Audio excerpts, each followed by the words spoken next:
Hai សួស្តីអ្នកនរគ្នាបាត់ខ្ញុំចិត្តមួយខែមានអារម្មណ៍មិនដែរការវត្តទៅមិនចង់បាត់អ្នកនរគ្នាដែលសារតែការរៀនរបស់ខ្ញុំគឺវាធ្លាក់ចុះខ្លាំងពេកយ៉ាងហើយមួយខែនឹងខ្ញុំបំពន់ការរៀនរបស់ខ្ញុំហើយឥឡូវក៏រៀនគាត់បើជាមុនដែរយ៉ាងហើយខ្ញុំក៏ធ្លាក់ដែរក្នុងការរៀនទេ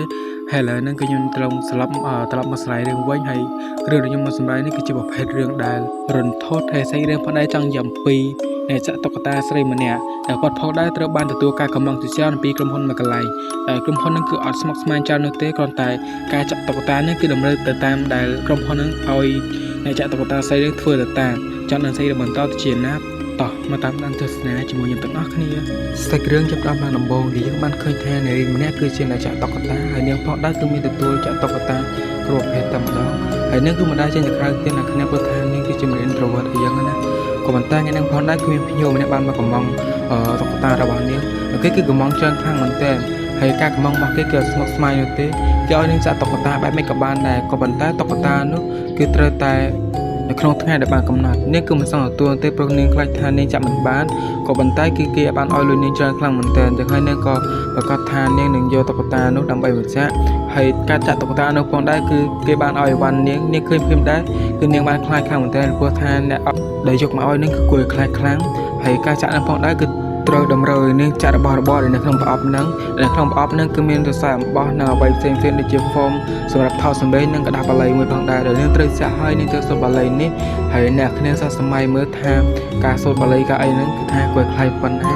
ហើយយ៉ាងបន្តស្អីទៅមកយើងបន្តដល់អ្នកបានខ្វល់នោះទេនាងគឺបានចាក់បណ្ដើហើយនាងក៏បានសូត្របាលីបណ្ដើហ្មងទៅហើយការចាក់របស់នាងនៅផងដែរគឺថាយូរខ្លាំងមែនទែនពេលដែលនាងចាក់យូរទៅយើងបានសង្កេតមើលការចាក់របស់នាងគឺពិតជាលឿនខ្លាំងមែនទែនក៏ប៉ុន្តែអ្នកគ្នាសាកលេទៅកាន់ផ្នែករបស់នាងទៅគឺយើងនឹងបានឃើញអ្វីហើយគឺថានាងនឹងទិញម្លេះបណ្ដើឲ្យក្របផ្នែករបស់នាងគឺយើងមិនបានឃើញខ្មៅនោះទេគឺថាស្ទូចទៅប្រសិទ្ធភាពរបស់នាងហើយការចាក់របស់នាងគឺបានចិត្តហើយព្រោះថាការចាក់របស់នាងគឺលឿនខ្លាំងមែនទែនមិនយូរប៉ុន្មាននោះទេការចាក់របស់នាងក៏បានហើយនាងក៏បានវេខ្ចាប់នាងទៅបន្ទាប់មកមនុស្សដែលពាក់មកក្បាលឆ្កែនោះគេក៏បានមកយកអីវ៉ាន់នោះហើយនាងក៏បានសង្កេតឃើញថាគេបានធ្វើថ្នាក់របស់ប្រអប់អ្វីមួយយ៉ាងនាងក៏បានចេញមកមើលហើយយើងបានឃើញថានាងគឺមិនបានតាមតនឡានរបស់គេទេគឺឡានរបស់គេបានចេញទៅឆ្ងាយបាត់ហើយយើងក៏លេបមកកាន់ក្នុងផ្ទះរបស់នាងវិញនាងក៏បានបើកក្នុងប្រអប់នោះមើលនាងក៏បានឃើញថារបស់ល្អៗជាច្រើននៅក្នុងនោះរួមមានសម្បត្តិអញ្ជើញក្នុងការទស្សនាមួយនិងតែលេខបញ្ជាមួយផងដែរហើយនៅក្នុងនោះក៏មានសាច់មួយផងដែរតែយើងអត់ដឹងថាគឺជាអ្វីទេព្រោះថាសាច់រឿងគេបានប្រាប់យើងទេគ្រាន់តែគេបង្ហាញយើងឃើញថាដូចជាទឹកប្រាក់អីយ៉ាងហើយបន្តម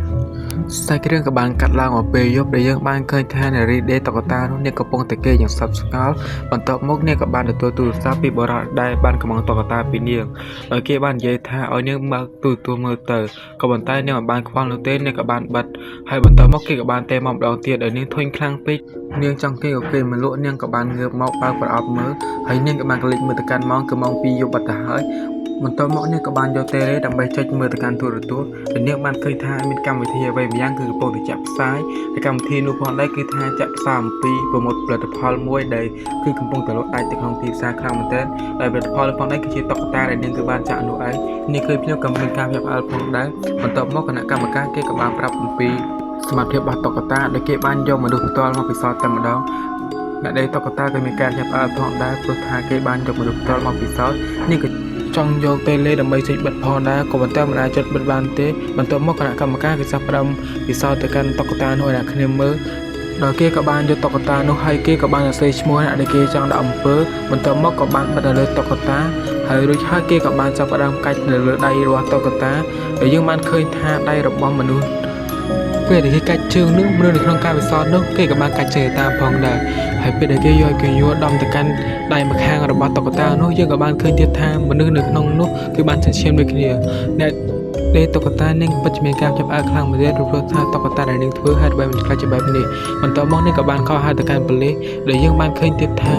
នាងនិយាយមិនដឹងជាអ្វីទៅជាអ្វីទេយ៉ាងហើយគឺថាប៉ូលីសគិតថានាងប្រេងគាត់ក៏បិទចោលទៅហើយយើងបានកលេចមើលទៅកាន់ទីទទួលវិញគឺថាអ្នកនៅក្នុងទូទួលពិធីករនោះពួកគេក៏បាននិយាយថាមានអ្នកប្រមានហើយពួកគេក៏បានសម្លឹងមើលមកកាន់ទូស្រីរបស់យើងដោយយើងបានឃើញថាគណៈកម្មការស្រីនោះនាងក៏បានដើរមកមើលទូអីស្រីរបស់យើងបានផងដែរហើយយើងមើលទៅកាន់ទូអីស្រីរបស់យើងនេះគឺភ័យខ្លាំងមែនទែនព្រោះថាផ្នែក យរបស់គណៈកម្មការស្រីនោះគឺថាមើលមិននាងចំតែម្ដងនៅក្នុងប្រសិទ្ធភាពរបស់នាងគឺមានរូបរបស់អេតុកតាហើយបន្តភ្លាមមកទូរទស្សន៍ក៏បានដាច់សេវាបាត់ទៅហើយយើងក៏បានឃើញថាទូរស័ព្ទរបស់យើងនឹងគឺពិតមានការភ័យខ្លាចជាខ្លាំងនាងក៏បានរមួលរបស់ដែលបានមកពីពួកគេទៅបោះចោលអស់ទៅហើយនាងក៏បានខលទៅកាន់ best friend របស់នាងដើម្បីឲ្យមកជួយនាងផងក៏តែទេទៅគឺគ្មានអ្នកលើកនោះទេពីព្រោះថាម៉ោង2យប់ទៅហើយមាននរណាទៅលើកទៅបន្ទាប់មកគ្រឹះកាយរបស់នាងក៏បានដួលទៅខាងក្រោមដោយយើងបានឃើញថានាងដូចជាត្រូវអំពើគេអញ្ចឹងពីព្រោះថានាងគឺបានឈឺកជាខ្លាំងបន្ទាប់មកតុក្កតាដែលយកឲ្យបានមកឲ្យនាងនោះក៏បានសម្រាប់នាងបាត់ទៅព្រឹកឡើងមិត្តភ័ក្តិរបស់នាងក៏បានមកមើលនាងហើយនាងក៏បានសែករកជាងដេតុក្កតានោះដែរក៏ប៉ុន្តែគឺមិនបានលឺព្រៃនាងតបវិញនោះទេនាងក៏បានគិតថាស្មានតែដេតុក្កតានោះគឺនាងចូលទឹកបាត់ហើយទៅនាងក៏មិនខ្វល់នាងក៏បានចុចតេឡេដើម្បីមើល